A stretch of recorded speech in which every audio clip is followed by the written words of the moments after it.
जय हिंद दोस्तों। उम्मीद करते हैं आप लोग अच्छे होंगे और अपनी तैयारी को बहुत बेहतर तरीके से कर रहे होंगे। आज हम बात करेंगे कैलेंडर के कुछ मोस्ट इंपोर्टेंट क्वेश्चन हैं जो हर परीक्षाओं में पूछे जाते हैं।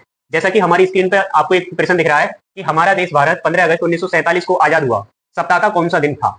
यानी कि हमारा देश जो भारत है वो 15 अगस्त 1947 में आजाद हुआ था, तो हमें ये बताना है कि उस दिन सप्ताह का कौन सा दिन था। तो सप्ताह का हमें दिन बताना है कि कौन सा था, सोमवार था या मंगलवार था या बुधवार था या शुक्रवार था, कौन सा दिन था। तो दिन निकालने के लिए हम हमारे लिए कुछ शताब्दी वर्षों में विषम दिनों की संख्या, महीनों के कोड और कुछ हमें और भी कुछ चीजें हमें याद रखनी पड़ती हैं। तो जैसे कि देखेंगे हम यहाँ पर हमें दे रखा है जैसे शताब्दी वर्षों में विषम दिन। तो शताब्दी वर्षों में कितने कितने विषम दिन होते हैं। अगर हम बात करेंगे 100 वर्षों में विषम दिनों की संख्या होती है वो 5 होती है। 200 वर्षों में विषम दिनों की जो संख्या होती है वो 3 होती है। 300 वर्षों में जो विषम दिन की संख्या होती है वो 1 होती है। 400 वर्षों में विषम दिन की जो संख्या होती है वो 0 होती है। जैसे कि अगर हमें दे रखा है वर्ष 1900 दे रखा है, सन 1900 दे रखा है और सन 1900 में अगर हम विषम दिन की संख्या निकाली है तो हम क्या करेंगे, इसमें 400 से भाग करेंगे तो 4 चौक 16, यानी कि 1600 तो इसमें से कट जाएगा, से जो बचेगा वो हमारे पास 300 बचेगा। अब 300 वर्षों में जो विषम दिन की संख्या होगी वो कितनी हो जाएगी, 1 हो जाएगी। तो इस तरह से हम निकाल लेते हैं। ऐसे ही अगर हम कुछ और देखेंगे तो यहाँ पर हमें दे रखे हैं दिनों के कोड। जैसे दिनों के कोड याद रखने के लिए हम दिन को कहां से लिख देते हैं, रविवार से लिख लेते हैं। रविवार के लिए 0, सोमवार के लिए 1, मंगलवार के लिए 2, बुधवार के लिए 3, गुरुवार के लिए 4, शुक्रवार के लिए 5 और शनिवार के लिए 6। ये हो जाते हैं हमारे दिनों के कोड। आगे चलेंगे तो महीनों के कोड कैसे होते हैं, तो जनवरी से लेकर दिसंबर तक लिख लेंगे। जनवरी, फरवरी, मार्च, यहाँ पर हम लगा देते हैं 12 का स्क्वायर, यानी जनवरी का हो जाएगा 1, फरवरी का हो जाएगा 4, मार्च का हो जाएगा 4।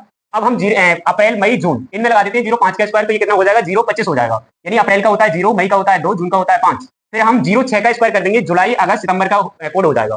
तो यहाँ पर अगर हम 0, 6 का स्क्वायर करेंगे तो 0, 36 आ गया, यानी जुलाई का कोड 0 हो गया, अगस्त का कोड 3 हो गया, सितंबर का कोड 6 हो गया। आगे अक्टूबर नवंबर की अगर हम बात करेंगे तो अक्टूबर नवंबर में हम क्या करते हैं, 12 का स्क्वायर करके 2 ऐड कर देते हैं। तो 12 का स्क्वायर 144, 2 अगर उसमें हम ऐड करेंगे तो 146 आ जाएगा। यानी अक्टूबर का कोड 1 हो जाता है, नवंबर का कोड 4 हो जाता है, दिसंबर का कोड 6 हो जाता है। इसी प्रकार से आगे चलेंगे तो हम अपने प्रश्न पे आते हैं। कह रहा है कि हमारा देश भारत 15 अगस्त 1947 को आजाद हुआ, सप्ताह का कौन सा दिन था।